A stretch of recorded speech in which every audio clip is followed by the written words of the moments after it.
Hello friends, welcome to my channel అనగనగా. ఇవాళ మనం విక్రమార్క బేతాళ కథల్లో రెండవ కథ వినబోతున్నాం. ఇంకెందుకు ఆలస్యం, వెంటనే కథలోకి వెళ్ళిపోదాం. పట్టువదలని విక్రమార్కుడు మళ్ళీ చెట్టు వద్దకు వెళ్ళి శవాన్ని దించి భుజాన వేసుకొని మౌనంగా శ్మశానం వైపు నడుస్తున్నాడు. అప్పుడు బేతాళుడు ఇలా అన్నాడు: రాజా, స్వర్గ సుఖాల కోసం ఇలా శ్రమ పడుతున్నట్లయితే ఈ శ్రమ వ్యర్థం కావచ్చు. ఎందుకంటే దుర్మార్గులకు కూడా అక్కడ చోటుంటుంది. అందుకు నిదర్శనంగా నీకో కథ చెప్తాను విను అని చెప్పసాగాడు. వారణాసిలో ఒక గురుకులం ఉండేది. అక్కడ వివిధ ప్రాంతాల నుంచి బ్రాహ్మణులు విద్య నేర్చుకోవడానికి వచ్చేవారు. ఒకసారి అక్కడికి తేజసింహుడనే 10 ఏళ్ల బాలుడు చేరాడు. చురుకైనవాడు. అతను విద్యతో పాటు ప్రతిరోజు అడవికి వెళ్ళి సమిధలు తెచ్చేవాడు. అదే అడవిలో అతనికి అఘోరదాసు అనే కుర్రాడు పరిచయం అయ్యాడు. వారిద్దరూ రోజూ కలుసుకొని మాట్లాడుకునేవారు. అఘోరదాసు తన తెగ జీవన విధానాన్ని తేజసింహుడికి వివరించేవాడు. అతని తండ్రి ఆటవికుల నాయకుడు. నగరంలో గజదొంగగా పేరొందిన అతను కొల్లగొట్టిన ధనాన్ని తన జాతి వారితో సమంగా పంచుకునేవాడు. అక్కడి ప్రజలు మహాశక్తిని పూజించేవారు. ఆ తల్లిని పూజించకుండా ఏ పని చేసేవారు కాదు.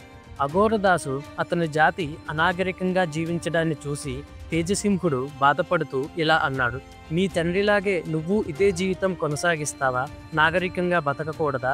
దానికి అఘోరదాసు ఇలా సమాధానం చెప్పాడు: ఇది మా తరతరాలుగా వస్తున్న జీవితం. నీ జీవితం వేరు, నా జీవితం వేరు. నిన్ను మాలా జీవించమంటే ఎలా సాధ్యం కాదో నాకు అలాగే. వారిద్దరి మధ్య ఎన్నో తేడాలున్నా వాటి వల్ల వారి స్నేహం దూరం కాలేదు. కొన్ని సంవత్సరాల తర్వాత తేజసింహుడు విద్యాభ్యాసం పూర్తి చేసుకుని చివరిసారి అడవికి వెళ్ళి తన ప్రాణ స్నేహితుడు అఘోరదాసును కలుసుకున్నాడు. వీడ్కోలు చెప్పి తిరిగి తన జీవితాన్ని ముందుకు సాగించాడు. కొద్ది కాలానికే తేజసింహుడు కాశీరాజు ఆస్థానంలో చేరాడు. ఇక అడవిలో అఘోరదాసు తన తండ్రిని కోల్పోయాడు. తండ్రి స్థానాన్ని చేపట్టి మరింత సాహసంతో నేర్పుతో దారిదోపిడీలు చేయసాగాడు. కాలక్రమేణా అఘోరదాసు దారిదోపిడీలు ఎక్కువయ్యాయి.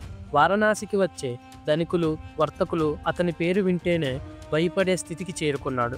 అతన్ని పట్టేందుకు రాజు చేసిన అన్ని ప్రయత్నాలు విఫలమయ్యాయి. ఎందుకంటే అరణ్యంలో ఆటవికులకు ఉన్న స్థలబలం రాజు సైనికులకు లేదు. దీంతో రాజు ఒక ప్రకటన చేశాడు: అఘోరదాసును పట్టుకున్న వారికి నా కుమార్తెను ఇచ్చి వివాహం చేస్తాను. అంతేకాదు, నా తర్వాత రాజుగా వారిని నియమిస్తాను. ఈ వార్తతో అనేక మంది యోధులు అఘోరదాసును పట్టేందుకు ప్రయత్నించారు. కానీ ఎవరూ విజయవంతం కాలేకపోయారు. తేజసింహుడు తన చిన్ననాటి మిత్రుడు దారిదోపిడీలకు పాల్పడుతున్నాడని విని ఎంతో బాధపడేవాడు. చిన్నప్పుడే గట్టిగా ప్రయత్నించి అఘోరదాసు మార్గం మార్చి ఉంటే అతను నాగరిక జీవితం రాణించేవాడు. అలా ప్రయత్నించకపోవడం నా తప్పే అని తేజసింహుడు అనుకున్నాడు. అతన్ని పట్టుకోవడం తనకే సాధ్యమని తేజసింహుడు గ్రహించాడు. ఎందుకంటే ఆటవికుల జీవనా విధానం అంతా తనకి తెలుసు. అయినా చాలా కాలం అతను అఘోరదాసును పట్టేందుకు ప్రయత్నించలేదు. ఈలోగా నగర జీవనం క్రమంగా క్షీణించసాగింది. వర్తకులు పై దేశాలకు వెళ్లడం మానేశారు. బయటవారు నగరానికి రావడం ఆగిపోయింది.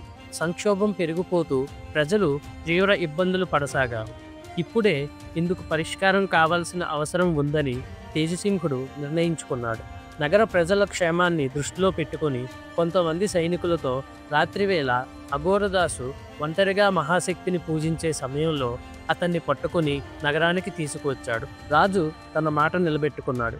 తేజసింహుడిని తన కుమార్తెకు వివాహం చేసి రాజ్యాభిషేకం చేశాడు. అఘోరదాసుకు యావజ్జీవన కారాగార శిక్ష విధింపబడింది. అయితే అతనికి అన్నపానీయాల్లో ఎలాంటి లోటు లేకుండా చూశారు.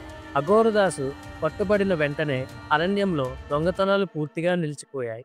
కాలక్రమేణా అతను ముసలివాడై కారాగారంలోనే మరణించాడు. తేజసింహుడు రాజ్యాన్ని శ్రేయస్సుతో పాలించి ప్రజలకు సంపద, సుఖ సంతోషాలను అందించాడు. గొప్ప పేరు తెచ్చుకున్నాడు. చివరకు అతను తన భౌతిక దేహాన్ని వదిలాడు. స్వర్గానికి చేరుకున్న తేజసింహుడికి అక్కడ అఘోరదాసి ఎదురయ్యాడు. అఘోరదాసును స్వర్గంలో చూసి తేజసింహుడు ఆశ్చర్యపోయి తర్వాత చాలా సంతోషపడ్డాడు. వారి స్నేహం స్వర్గంలో కూడా కొనసాగింది. బేతాళుడు ఈ కథ చెప్పి రాజుతో ఇలా అన్నాడు: రాజా, అఘోరదాసు దారిదోపిడీలు చేసిన పాపి, తేజసింహుడు మిత్రద్రోహం చేసిన పాపి. ఈ ఇద్దరు స్వర్గం ఎలా చేరుకున్నారు? వారి స్నేహం ఎందుకు తిరిగి కొనసాగింది? సమాధానం చెప్పకపోతే నీ తల పగిలిపోతుంది. విక్రమార్కుడు ఇలా సమాధానం ఇచ్చాడు. తేజసింహుడు, అఘోరదాసు వేరువేరు ధర్మాలతో, వేరువేరు జీవితాలతో ఉన్నారు. వారు వారి ధర్మాలను నెరవేర్చడం పాపం కాదు. అఘోరదాసు ఆటవికుల నాయకుడిగా పుణ్యం సంపాదించాడు. అలాగే తేజసింహుడు తన సమాజానికి మంచి పని చేసి పుణ్యం సంపాదించాడు. అతను అఘోరదాసును స్వార్థం కోసం పట్టుకోలేదు. అందుకే ఇద్దరికీ స్వర్గం లభించింది. స్నేహం వ్యక్తుల మధ్య ఏర్పడేది. అది సమాజంతో సంబంధం లేదు. అఘోరదాస్తో తేజసింహుడి స్నేహం అతని విద్యాభ్యాసం సమయంలోనే ఏర్పడింది. ఈ లోకాన్ని దాటి సమాజ ధర్మం కాదు, వ్యక్తుల భావనలు మాత్రమే నిలిచిపోతాయి. అందుకే వాళ్ళ స్నేహం స్వర్గంలో కొనసాగింది. రాజుకు మౌనభంగం కలగడంతో బేతాళుడు మాయమై చెట్టెక్కాడు. రేపు మరో కథతో కలుసుకుందాం. Stay tune.